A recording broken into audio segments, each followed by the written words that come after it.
bunch. And this, my friends, I think is going to be where the medals are going to come from. If you're not into this group, you're going to be in trouble. Here comes Alarza. He's all by himself in the transition zone. A big gap of athletes behind him, and about a 12-second gap to athletes ahead, but he is world class. Alarza, a medalist on the WTF circuit. I see Perez coming into the transition zone right now. He is a brilliant athlete. He goes into the Pan American Games from Mexico. Okay. He was in that crash yesterday. China just out right there, getting ready to head off. That's Duan from China. And we still have Japan, I think, to come out of the water right now as we look onto the big screen. And the three men that we thought, if they were really smart working together, are doing that is Johnny Brownlee, Taylor Reed, and Seth Ryder. And I would say that all three of these athletes, Paula, are tremendous riders. And I can see them really being smart, working together, saying, look, the medals are going to be here, and then we'll decide the color a little later on. Yeah, they know that if they can keep this gap away from the 5 chasers here, they're in a good position. So they're going to work well together, I think. And I think a few of them have aero bars on their bike, which is a new kind of thing for the team relays. It can really help you go faster if you get a bit more aero. Looking at the group of 5, that Team Canada is in the chase group that had Australia in it as well as the Italians. So Taylor Reed has been about 2 kilometers before he actually zipped himself into his cycling shoes. That's how maddening the transition is. There's Italy, Australia, the Netherlands, Canada, and Switzerland. So 5 powerful men, and they're going to have to use everything they've got in their capacity, because the time that gap gets larger and larger, it's more difficult to make up later on. And this is 3 world-class riders.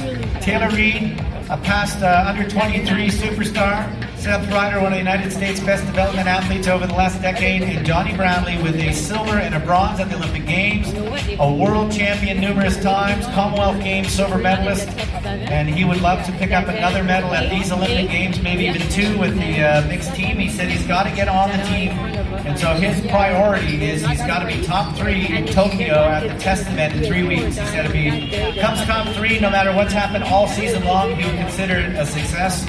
But he was very elated yesterday after that fantastic win. You can see the elation as he crossed the line. And it's been all Brownlee. He's been up front, drilling it. Seth Ryder hanging on for near death, and Taylor Reed as well for New Zealand.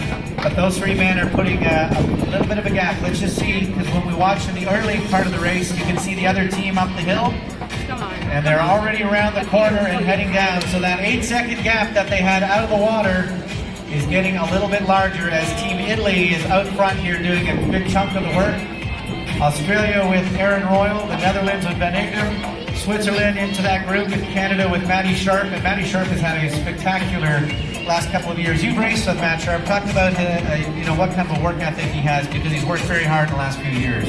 Yeah, it's really awesome to see Matt doing so well. I've raced on a couple of team relays with him a couple of years ago, and just a great teammate, good energy, and he's quickly becoming one of Canada's best male triathletes, so that's really exciting to see. Well, we saw Tyler Mislachek yesterday with that top 9 finish, and he said he wasn't satisfied. He had a cramp partway through the run, and he kept trying to work it out, but it was a workman-like day coming 9th, so that's pretty solid when you can come 9th on a bad day or a day that you think is less than your perfect effort. Finally, Mr. Brownlee says, okay, boys, I think it's time for you to do a little bit of work. The first time Johnny Brownlee's pulled out of the lead in about 2.5 kilometers.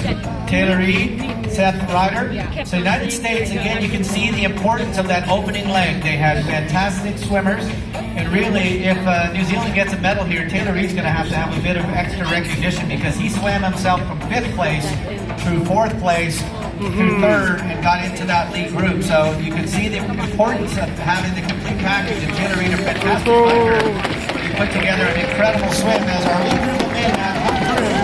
We'll see what kind of gap they have as they're coming through. But it is getting larger and larger, and they will be taking great satisfaction that the harder they work on the bike, the bigger that gap is getting. The Canadians coming through now in this next group of athletes. From the athletes 4 through 8. Just heading through our shield here.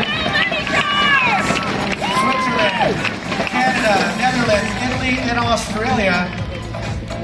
And they really have put a gap into the next bunch of athletes. That's Alarza from Spain. Remember, we talked about him going out solo, and it is almost impossible when you're put into that position of having 5 world-class men ahead of you riding together, and you're riding all by yourself in the win. So show your appreciation as Larson from Spain just comes through. And this guy has won medals on the WTS circuit. He is one of the strongest men on the circuit, and he did race yesterday as well. With a very solid 8th place finish, so he does not have fresh legs, I can guarantee you. Camera back up, top man making the turn at the top of the hill. Coming through our transition zone here will be Perez, as we said yesterday, made the crash. Didn't finish the race for Mexico. Ruben Perez. In fact, he did get back up and finish 17th, but he was down for a bit of time off the bike. I think it'll be Germany coming through the transition zone in just a few seconds here.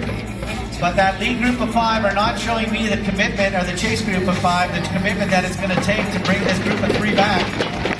So they're going to need to get everyone doing a 5 or 6 second pull. Paula, what happens in a pack like that when you look over and you realize you want to go faster, but you can't convince 3 or 4 of the other people in that pack to do their pull? What do you do? How do you motivate them? I think it's important just to sort of do your own race. Like, don't get discouraged.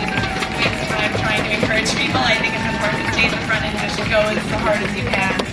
There's not much you can do about people that aren't going to work. It is interesting that they can see each other on the switch, on the out and backs here, so I think that's encouraging for the leaders to see that their gap is getting bigger, and motivating for the chasers to maybe pick up the pace a little bit. Well, that is the chase group of 5. Matt Sharp is into that bunch from Victoria, British Columbia. His mom Barb is endurance athlete.